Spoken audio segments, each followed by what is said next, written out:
in 3, 2, 1.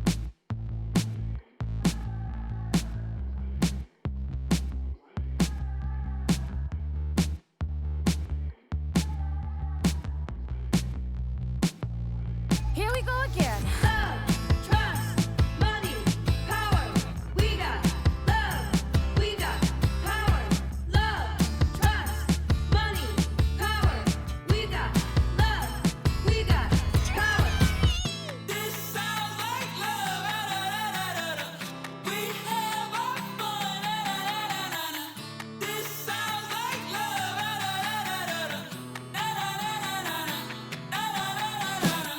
This sounds like love. We have our fun. This sounds like love.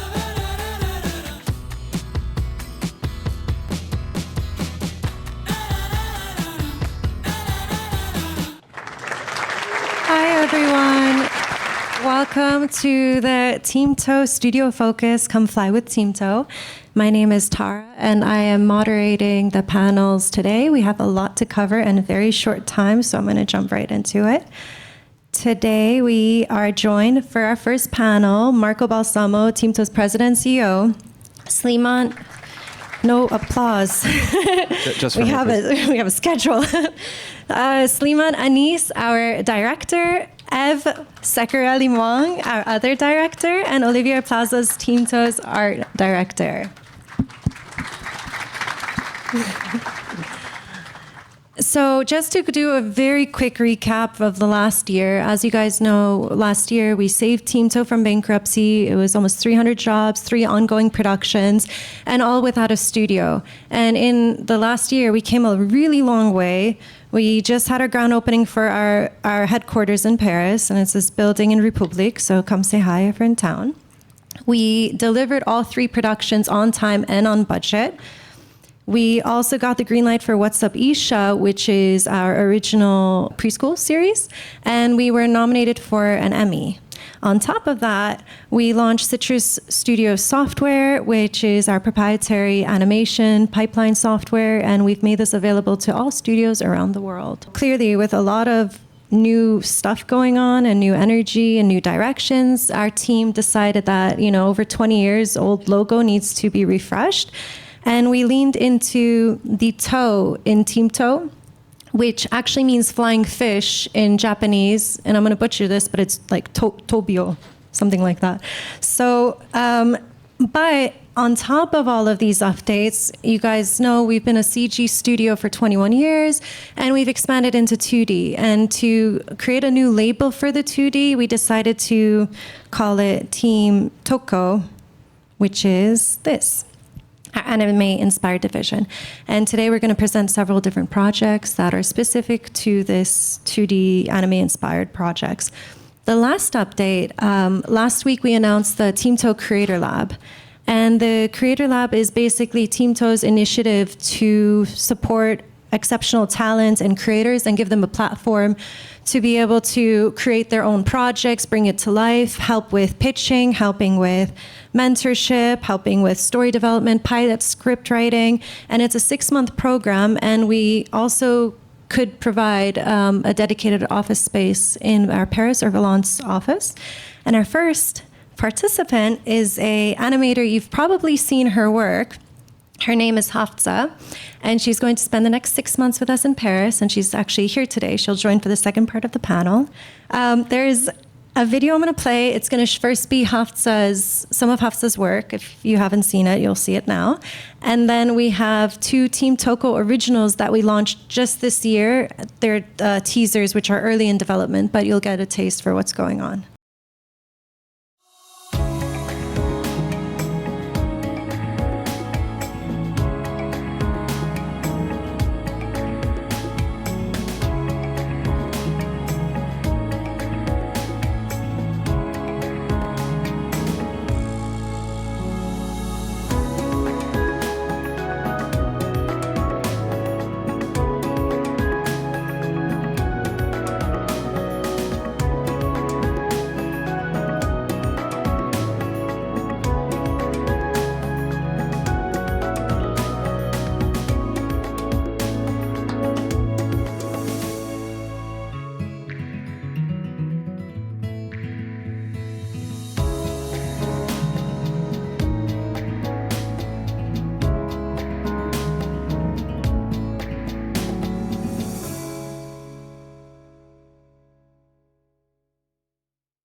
the shadows, it's a different game.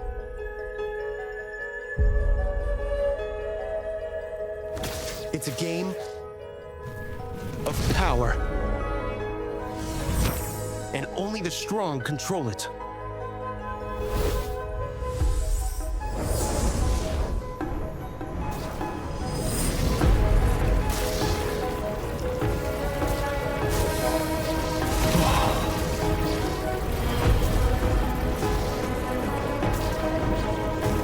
Untamed, Magian, Techio, Flex, and Tempest.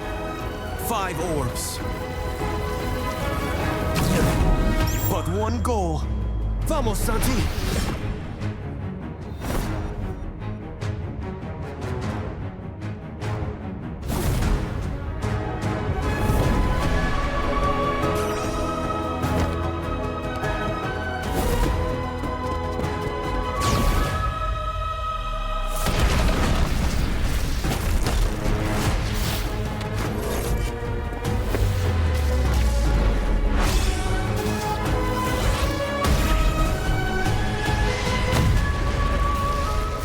Welcome to Shadow Soccer.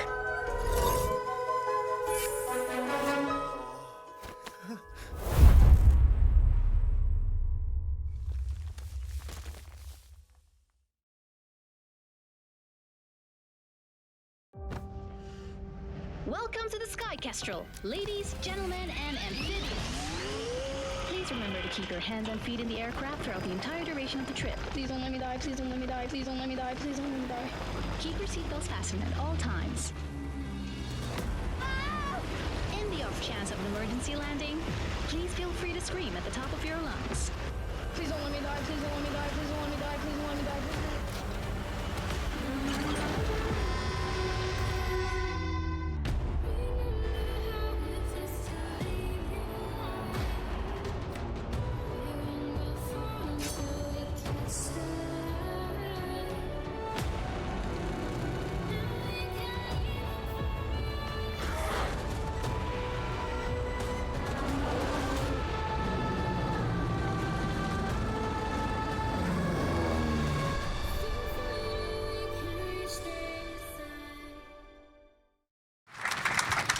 Okay, so to jump into the panel, why 2D, Marco? Why TeamTO?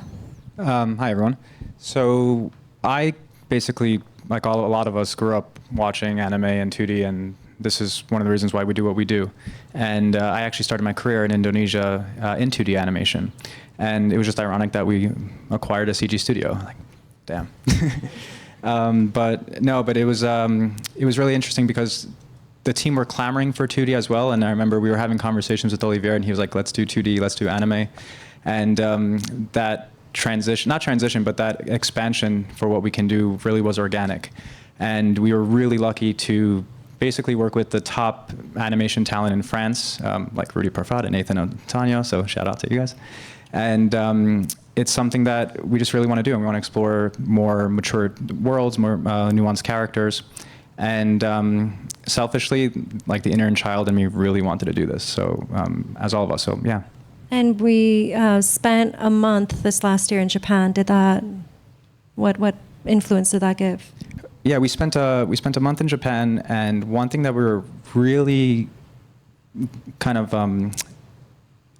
really appreciative of was how the Japanese studios embraced us, and they were super collaborative, they were super generous, they were super understanding of what we wanted to do, and we noticed that the gap between Japan and France has really been shortening, and and they're very much part of our plans, and we're really thankful for our Japanese partners, and we'll announce some projects in the near future. Sliman and Ev, for those who don't know you, can you give a little brief introduction and also what drew you to anime-inspired storytelling? Nice to meet you, all of you. I'm Sliman Anis. I'm a 2D director. Like you said, I grew up with all the Japanese anime we were watching back then, and I still want to. It's one of my dreams to direct one day like a pure anime project. So thank you for the trust. Yeah, hello to everybody. The same. I'm also a boring millennial, like they are. I grew up with anime, and I love this, like all the possibilities of this style. And I'm really also really happy to jump in like fully now, thanks to TeamTO. Thank you. And Olivier, so you were the art director before we switched into 2D, and you mostly worked in CG. What excites you about this TeamTO label? Yeah, I've been working in TeamTO for 7 years now, and we've never been able to work on a 2D project. And now with the new CEO, new direction, and new everything, I'm so happy that we can dive into the new world of anime, 2D project, commercials, and everything. Awesome. So we could jump into Shadow Soccer. Slimane, can you share a little bit about Shadow Soccer? Yeah, so I won't tell too much about the story, but what I really liked in this project is that unlike other projects, it's not, unlike the teaser, in fact, it's not about just the sport and superpower. It's also like a grounded story. And there is also like a social background. So we don't follow like a hero who is completely disconnected from the reality.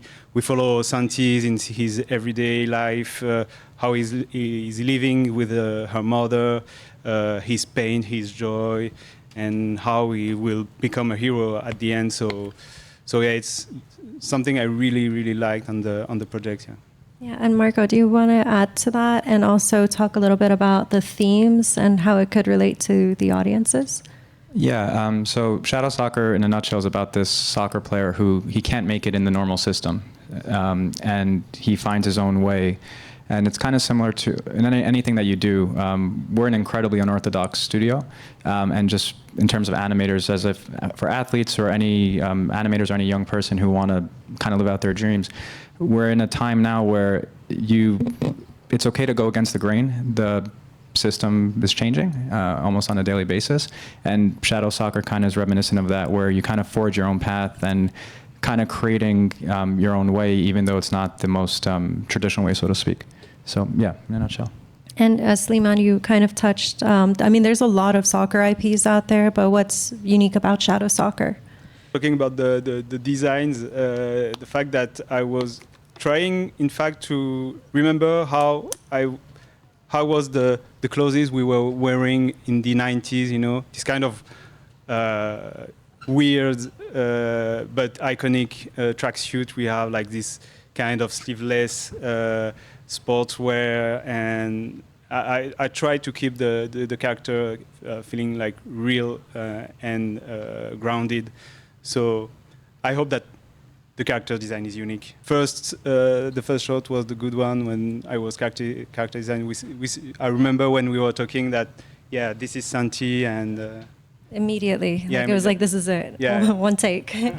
We could talk a little bit about Akira, and this is the first time the poster is being shown. So this is the new poster. We're super excited about it. Thank you.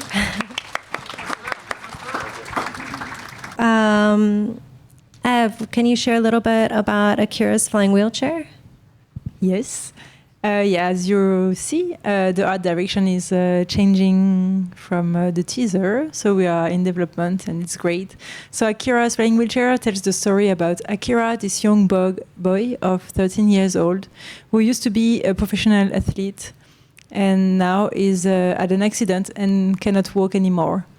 This boy is living in Marseille, where he encounters Nori, that you can see in the screen right now, who is a great, really passionate, crazy, funny engineer that is building a lot of invention, and now is working on the Sky Kestrel, this beautiful plane you see behind them.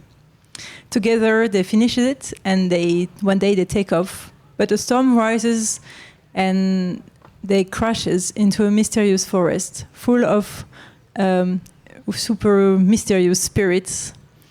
And as they are trespassing an forbidden land, the spirits are driving them to the master of the forest, that gives Akira a deal.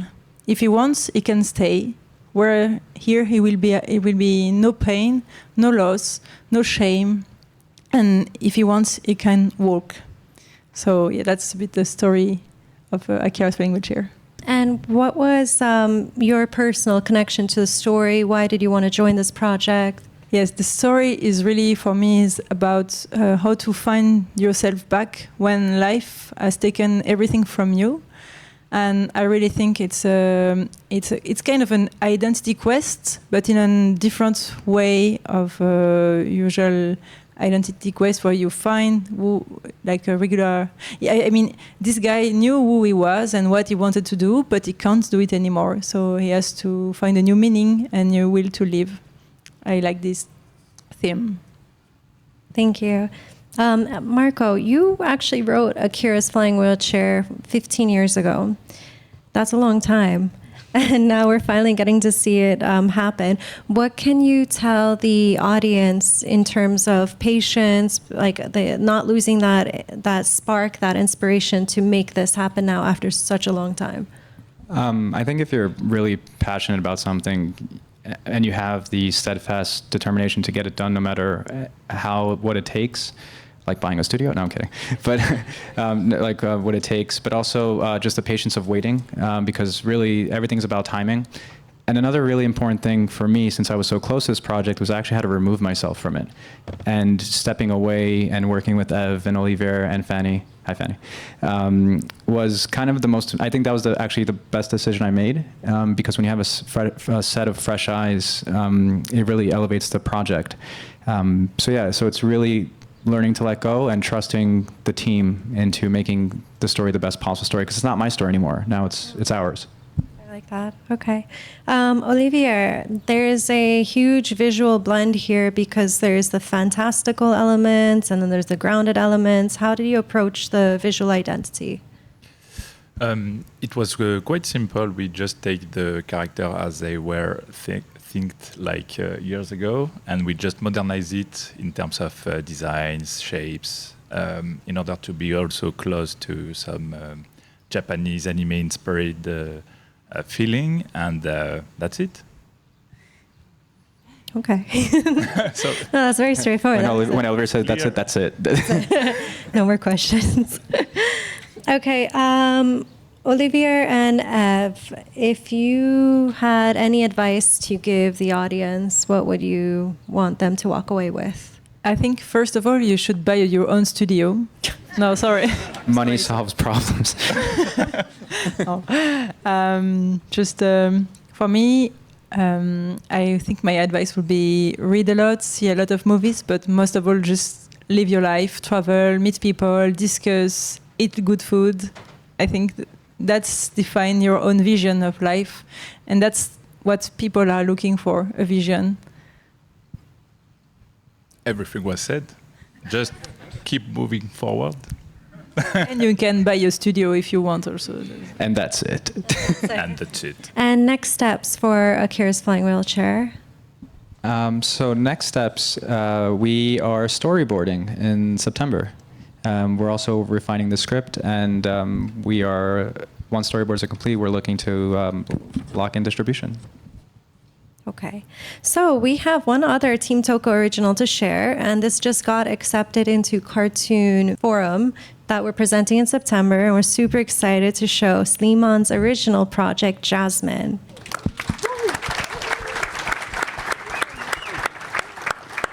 So, Sliman, this is a passion project of yours.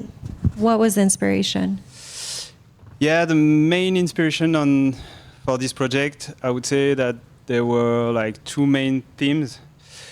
The first one, and it's the heart of the project, is that I was always fascinated by, ordinary people who became real heroes when they are facing like extreme situation. This kind of story of, I don't know, this guy climbing a burning building to save people. This mother who lifted, a car to save her child. So I always wondered happen in their mind at the exact moment when you have to act and not freeze when you're facing the danger. So this is the first theme.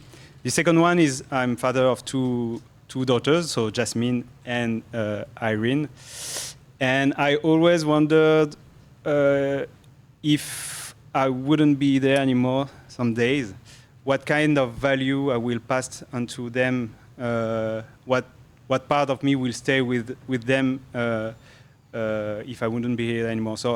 So these are the two deep themes I wanted to explore in this story.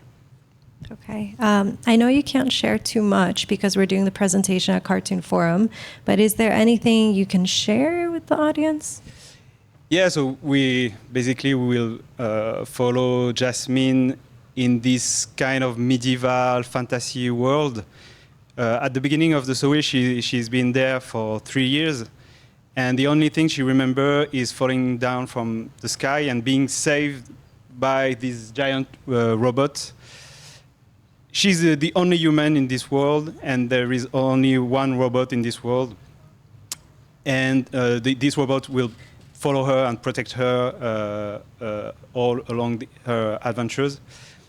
And they are living hiding because every kingdom around think that they were responsible of all the disaster in this world. So at the beginning, she will try to survive, and then she will looking for answers, why she's there, why this world is falling apart, who is the robot, who's really Marco Balsamo. We will never find out. That's it, and that's it. So basically, this is the story. Awesome, thank you. And after helping other creators bring their vision to life as a director for other projects, how does it feel to actually do your own?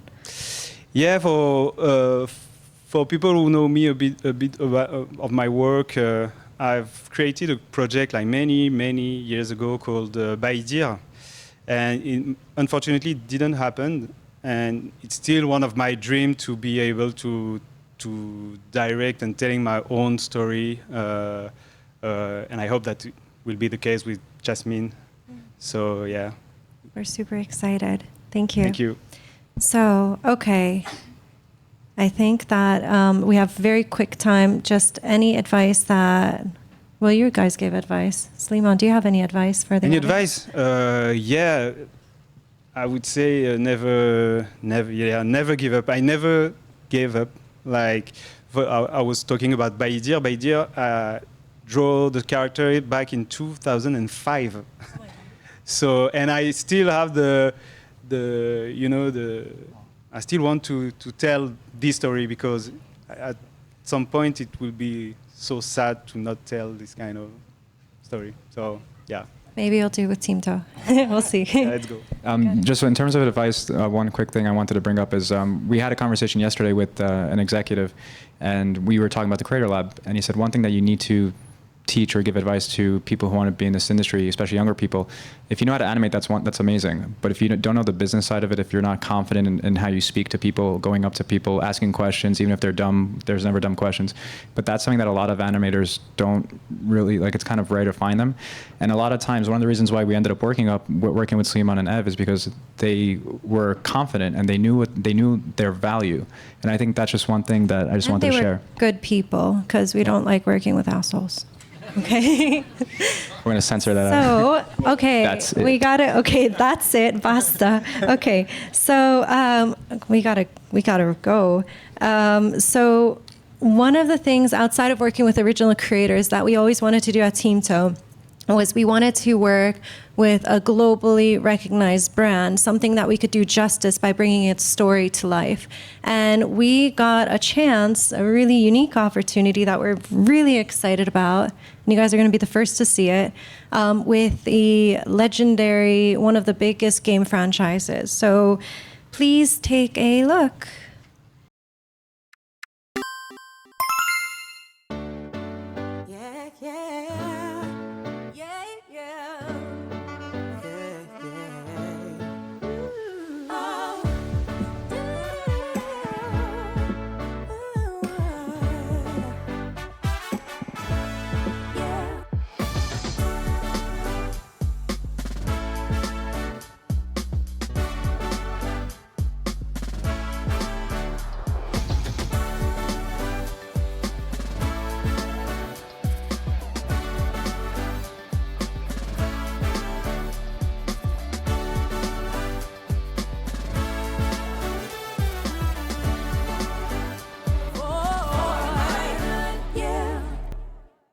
Thank you. So this is huge for us because, again, TeamTO coming back to life and very quickly being able to collaborate with such an incredible team. And we have a poster we'll share. This is the first time it's being shown. So it's called Tetris World Builders, and it's a 6+ series that we're really excited about.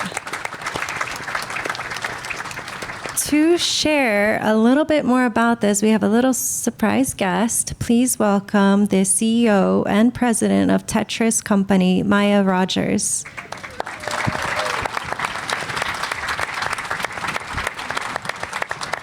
Hello, hello. Hello. Hi. Welcome. Hi, everyone. So after 40 years, this is a huge step. Why animation now? Yeah, so Tetris has actually been around for 42 years. Obviously, we started in gaming, and we've expanded into a feature film that we came out with 3-4 years ago now on Apple TV. And now we're doing merchandising, toys. So now we've expanded the audience from my generation where I played, Game Boy and NES to younger kids. So it was just kind of the perfect transition and timing to come up with an animation with you guys. That's exciting. I'm so excited right now. How is it, 42 years, how do you balance the legacy of what Tetris is and then reinvent it for new audiences? Yeah, so I think for me, Tetris, if you've played it, it's the experience of joy. Every person that I've spoken to can tell me a positive story. This is the first time, I played, it's the only game that my mom played with. Or it's the one game that in our family, we used to have a Game Boy. Sorry, I'm aging myself. We used to have a Game Boy in the bathroom. And then we would play, and every time you go into the bathroom, somebody else had beat your score, So even though initially it was a single-player game, it really is a game that brings people together. And so that is what we try to do. And I think I forgot your question already. Sorry. No, you're answer? balancing. Okay. Yeah, I think the legacy. Yeah, so and balancing, that's reinventing right. So bringing that joy, right? Whatever that is. So maybe it's not video games today, but maybe it's a toy. And if you can have that same feeling of when you played that video game, we try to replicate that wherever we go. Awesome. Yeah. And so why TeamTO? Why do you feel that TeamTO was the right partner to bring this to life? Well, I think if you sat here in the audience, you wouldn't have to explain why TeamTO. You guys are doing such amazing things, so congratulations for that. I think as we were trying to figure out what is the first step that we should do in getting into animation, learning about the history of TeamTO. You guys have been around for 21 years, and that history, and I got to visit your offices last year, and just to see everyone working so hard and all the great amazing IP that you worked on, including I think PJ Masks is one, Creature Cases. I should know this because my kids are in that age. So I think that was like a huge comfort for us to want to work with you guys. And then meeting you guys, Marco and Tara, we got to see each other last year in Paris. And really, I think no assholes, we agree. And I'm sorry if you have to edit this, but it's all about relationships. I've been in the game industry for 25 years, and you want to work with people that you care about, and it has to be a win-win. And I immediately felt that with you guys. Thank you. Yeah, same. And you have an amazing team. Your team is incredible. So we are so happy. And what can the audience expect from Tetris World Builders? Yeah, I think so. When you think about Tetris, you see the pieces, it's coming down, and it's a challenge to have to clear the lines. And that's like life, right? You never know what you're going to get, and every day you have to come and clear. And that's the metaphor of Tetris. And so we want to kind of make sure that that's part of the storyline, and also bringing different people together. As a Tetris world builder, I'd love the idea of having different characters who have different strengths, right? We talked about, we want to focus on STEM and STEAM, basically, so STEM and the arts, and each maybe character brings a different strength to the table, and working together. Tetris is about a game that brings people together. It doesn't require culture, language, and we want to replicate that, I think, in the animation. Yeah, amazing. And for those who don't know what STEAM is, it's STEM, as Maya mentioned, which is science, technology, engineering, and math. And the new version is STEAM, and they added the arts into the spelling.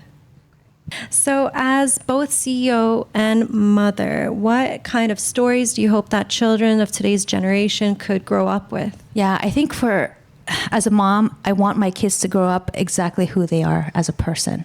And so if they can see that and relate to that in whatever they watch, I think you talked about, having characters that your daughters could relate to.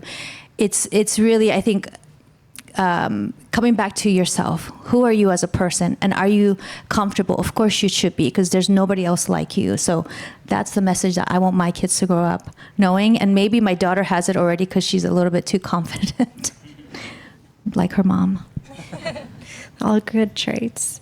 And finally, what advice would you want the audience to leave today with? Yeah, it's like be true to yourself, listen to your heart, listen to your intuition. If you go internally within, you will know what the right answer is, right? Life brings you tetraminos, life brings you blocks. You have to conquer them, but you can only do that by being true to who you are. That's like a perfect hallmark. But also in an earlier conversation, you were also mentioning finding the order in chaos and how Tetris is much more complex but simple. Yeah, so I think one of the reasons why Tetris has become sort of an evergreen game is that it is a simple game. Anybody can play, but to master it, it requires a different set of skills, right? And so it is that universality of the geometric shapes, and everybody can relate to wanting to create that order out of chaos, and how that's a universal story, right? Wanting to bring things together, wanting to organize things. So that, I think, is what what made Tetris sort of popular to today. So I think whatever that is in your story, keep it simple, but it's something that everyone can relate to, is, I think, what you have to have. Thank you so much. Give a big, big applause for Maya.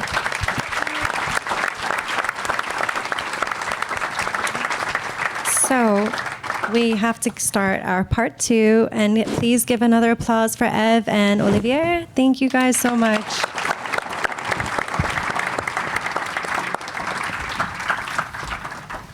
Okay, and to kick off our part 2, we are going to welcome Carl Jones and Love Jones,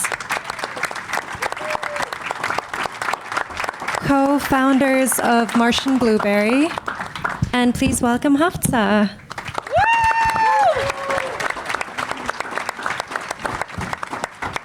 This is the dream team. Yes.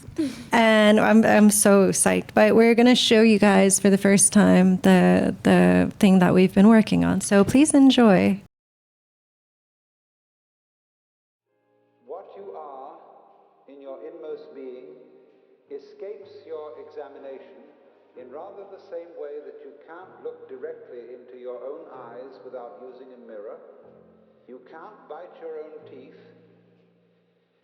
And you can't touch the tip of this finger with the tip of this finger. And that's why there's always an element of profound mystery in the problem of who am I? I miss you.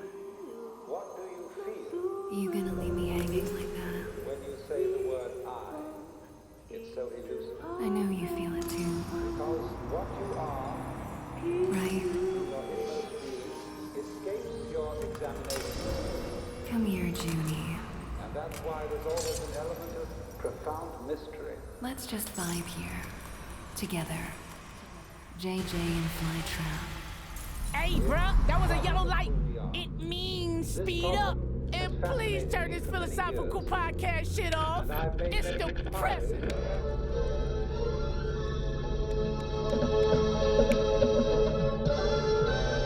Damn. Yeah, she gave you that work, huh? I mean, she gave you the business. No, she didn't. Okay, she was messing you up, then what happened? This ain't no slow stream, that blood flowing, watching people pass like we coaching. Chucking Hail Marys by the post scene. Cemetery, them oxygen, ghosting. Ooh, poaching. You like this? All that shit I seen, boy, I know things by any means. Touch a human being like my hamstrings don't end. You still got little ass puppy stuck in your teeth. Hold on. Hey, fine shit. What's up, baby?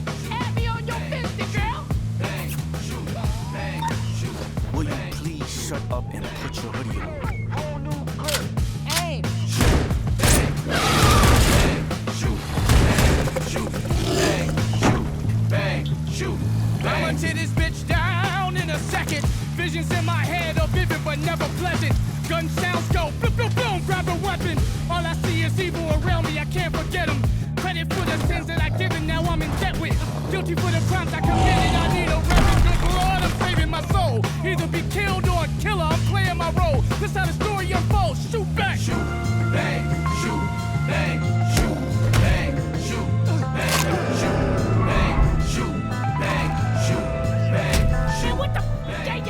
I told you to take the Brooklyn Bridge. We gonna be here for hours. I should have just called the Uber.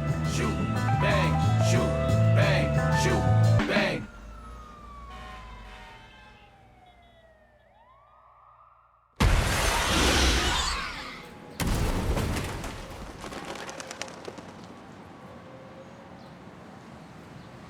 Hey.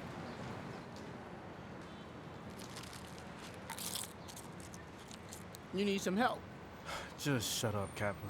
Man, you messing up the entire day. Anyway, I knew you had it under control, my boy. You ain't homeless. Shoot, bang. So crazy. So, Marco, Yeah. can you share a little bit about what JJ is? And JJ was also a Riva original before we brought it to TeamTO. What was also the inspiration behind it? The inspiration behind JJ was our collective love for Mr. Robot. We love Mr. Robot. It's one of our favorite shows, and we love psychological thriller. And coming from Brooklyn, just it's a fusion of our love for hip hop and psychological neo-noir thrillers. And can you give a tiny bit about what it's about? So JJ's about Junichiro Jackson, who's this private investigator who lives in a near future New York. That's kind of, like where we're ending up now, kind of obsessed with technology and connection. And he takes on these missing person cases, but he has this condition where he sees demons. And one of the demons, one of the many demons is Kappa, who's basically like his ninja. Carl? Yes. What was already in JJ that there was something special to build on that drew you to this project? Well, typically when you see a story or a show or a film about demons or that involves demons, those demons are usually one-dimensional, and they're usually really evil and they just want to kill people. But this was a little bit more interesting to me because these demons had real personalities and they were humanized in a really interesting way, and they were connected to JJ in a very interesting way, connected to him subconsciously. So a lot of what we were seeing in the personality of these demons were really a reflection of, who he was, and helping him to learn and evolve as a person at the same time. Just really funny. Like, Kappa is like it's like the funniest demon I've ever seen. Yeah, very true. And, you and Love Jones, you guys are co-founders of Martian Blueberry. Love, can you give a little bit background about Martian Blueberry for those who don't know? Yeah, sure. Martian Blueberry, we started basically during COVID, but we're a full-service animation studio.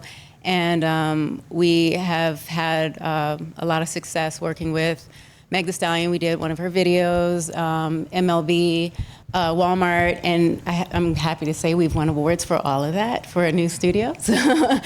and we're also doing something with Chris Brown. So it's kind of cool because we're a very cultural studio. Like, the culture understands us, and we embrace that. But we're also building real stories around these people. It's not just using their influence. It's building, like real substance, real stories, and creating interesting worlds. And getting free shoes from LaMelo Ball. It's also and we get a lot of free shoes.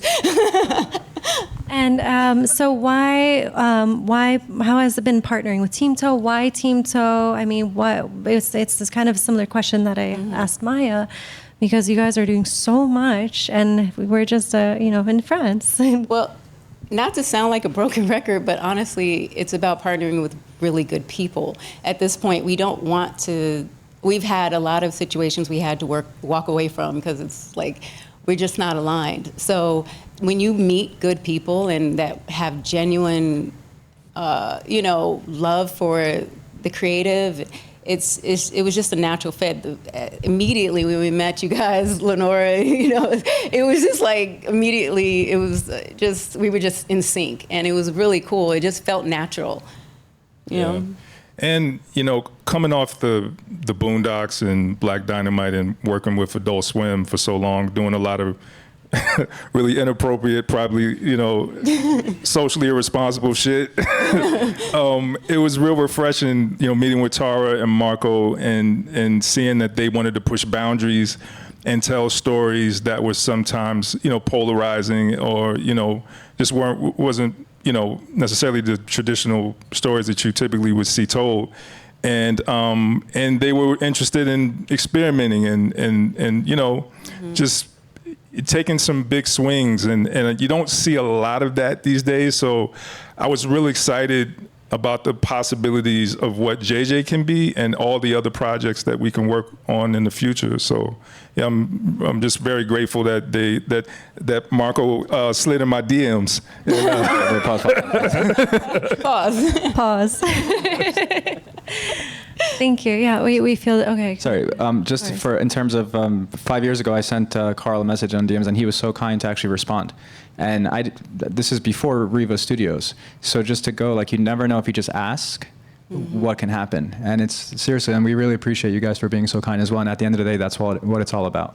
I love it when Marco goes off and then he gets so emotional about these things, and I'm like, Hafsa, hi. Hi. So we've worked together actually, I think like for 4 years on and off now. So it's amazing to have you here. You directed the first part of this, the dream sequence. Can you share a little bit about your approach towards that? What were your thoughts? Yeah, so as a dream sequence, the most important thing to me was to make sure that it felt like a dream, something that's unrelated to the rest of the video, which is more grounded. And to do that, I tried to employ a lot of interesting techniques in the lighting, in the cracks of the reality of the dream, the types of colors that I used, which were highly saturated, and the very rough textures and lines that are quite unusual in the animation world, unless you do something specifically abstract. And I wanted to bring this feeling of contrast, of like the warm tones, very lovely, nice colors, and then the emptiness and blackness of this dreamscape where we only focus on this female character, this mysterious female character that we know nothing about for now. And I just wanted to make sure that I had this contrast and this fragility before the reality breaks and we continue to the rest of the video. Yeah, and I think what you said is it's spot on, because also not only does it create a contrast between the grounded second half and your part, but within your part you had this juxtaposition between like this beautiful glittery dream and then you have like this almost sinister void that's kind of like haunting. Yeah, so basically this entire sequence is kind of a daydream of our main character. He's reminiscing about his experiences in the past. And his experiences were both good and bad, and he might not be remembering them quite right, especially because he sees a lot of supernatural things, and the reality that he is experiencing is quite different than everything else. And I wanted to bring that contrast into my part of the animation, because this is the only part where we actually experience it as an unreality. Exactly. And Slimane, your part was kind of like there's this music video vibe. I mean, it's directed very untraditionally. Do you want to share a little bit about that?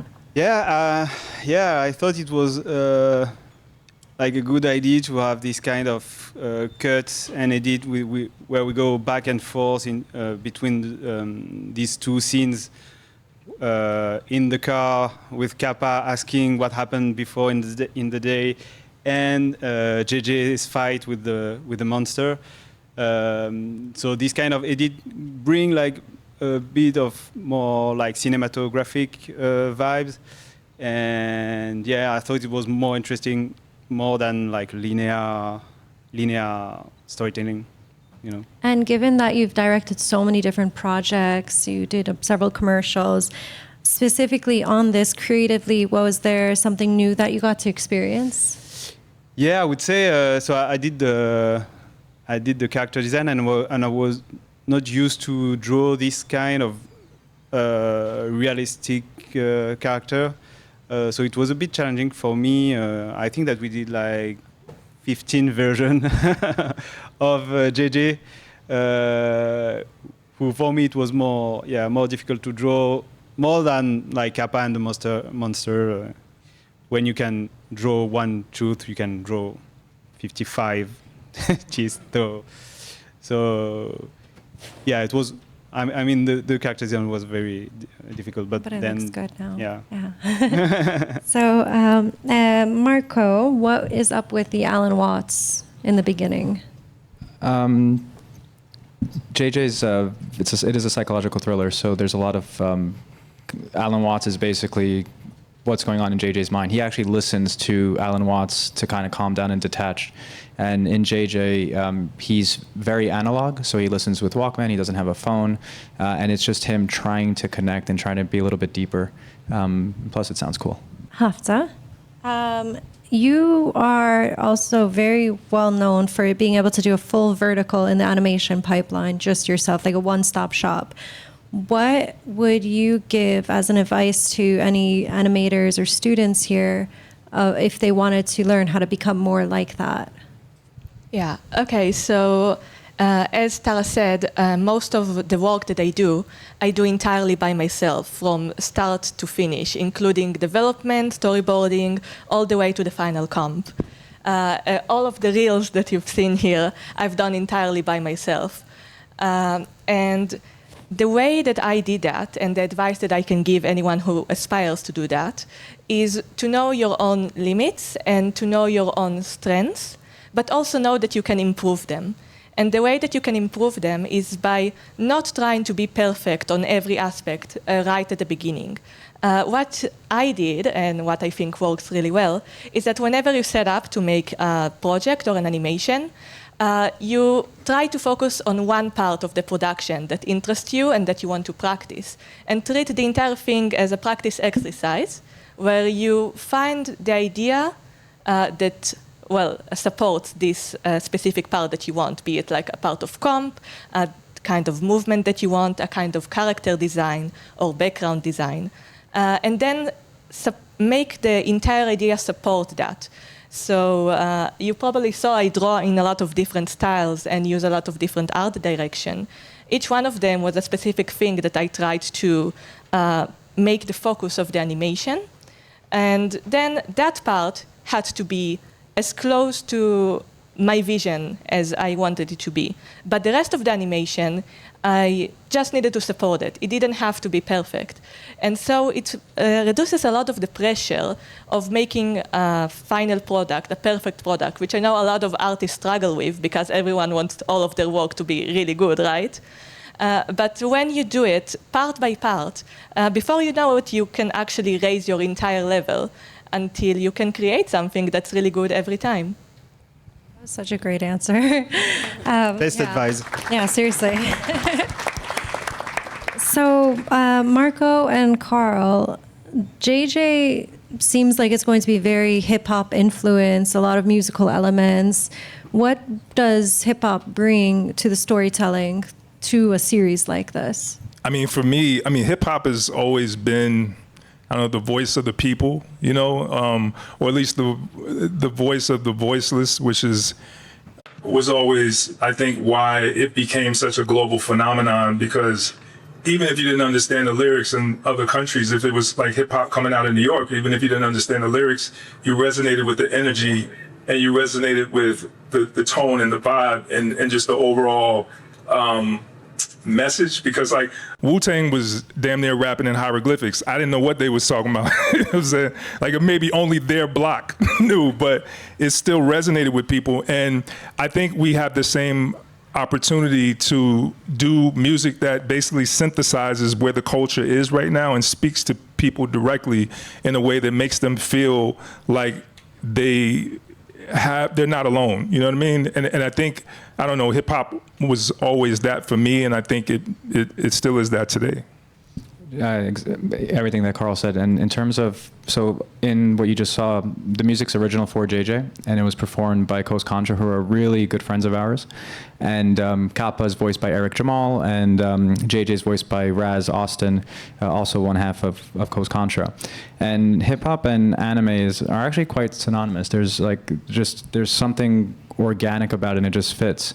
And in fact, a lot of, and it's also thanks to Carl and Love, in terms of all the incredible artists that have been working with them over the years and in the future, that they've shared an initial excitement. So JJ is just as musical as it is incredible to look at in an animated format.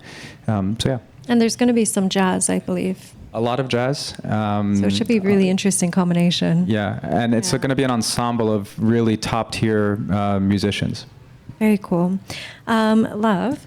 So Marco mentioned the voice cast for this, but I know you guys are also really, really stellar at voice casting, and you have this huge panel at DreamCon in like 2 weeks for voice casting. Can you share a little bit about how important it is, the process, a general overview? Yeah.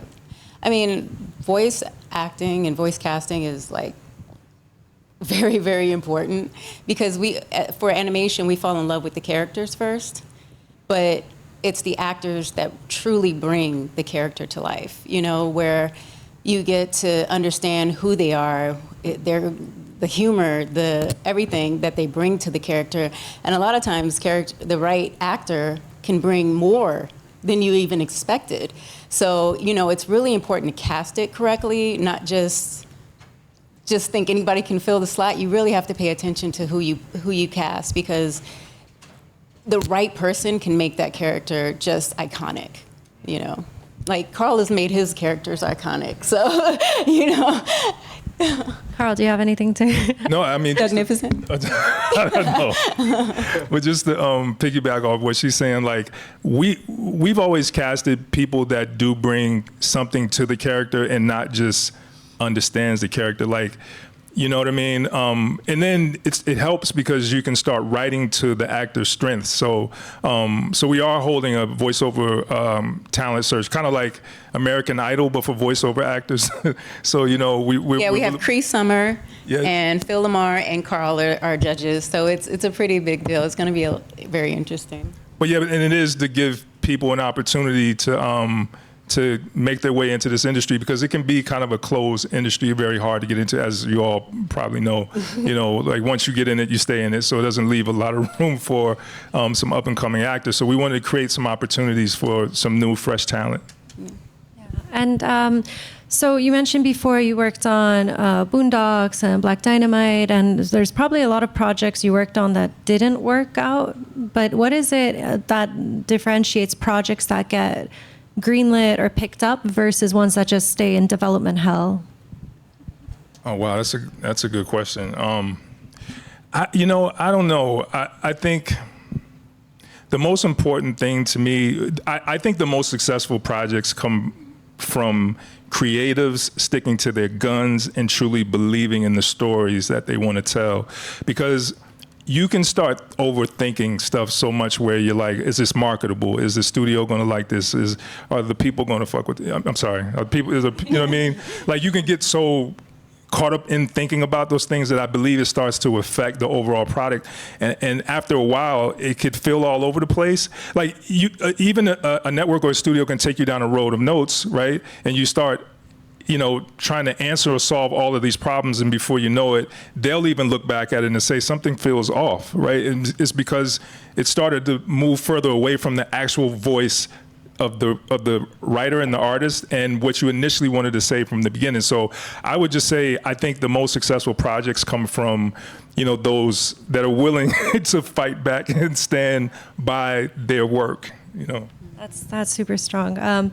So we have only very little time left. I do want to give a chance for you guys just to share if you have any remaining thoughts or advice you want to give the audience. We could start from Hafsa. Honestly, I think the best advice that I can give is to persevere, and not only regarding, the big things like your ideas and how you present them, but also in the smaller steps in the animation process, especially someone who does all of the manual work as well. Doing the cleanups, the tie downs, everything takes a lot of time, because animation is more like a marathon than a sprint that might be closer to illustration. It takes a lot of work, it takes a lot of people, it takes a lot of time, and you need to be patient, and you need to stick to your plan and to your abilities and your vision throughout the entire thing, otherwise it wouldn't be completed. And I think it's important to pace yourself and just do it. Well, I would say don't ask for permission, just create. Everybody has, like today, in today's age, you have access to so much that you can truly just create whatever you have in your heart to create. You have, social media gives you access to millions of people, so you don't necessarily need to wait, for a big network to see it, for them to recognize you. You can get the people to recognize you and use that leverage. So I say don't ask for permission and just create what's in your heart. And I would say do what feels wrong sometimes. Wait, no, I should give some context. Not in like real life, but like when you're creating, go down roads that might seem wrong or might feel weird, because sometimes you'll find real gold, or you'll figure out even what not to do by taking a chance and doing it. And sometimes we're just so focused on just writing the right thing or drawing the right thing or creating the perfect story. And I don't think true innovation and the best ideas come that way. I think you got to kind of, walk down that road without, any blinders on, and just kind of open your eyes to all possibilities. Don't do AI first. and take Hafsa advice. It's my only advice. Buy a student. No, I'm kidding. No, just know the business side as much as the artistic side. That's equally as important. Yeah, so thank you guys so much for being here. I'm sure we could have talked for 2 more hours, but this is life. So thank you guys also for joining this panel.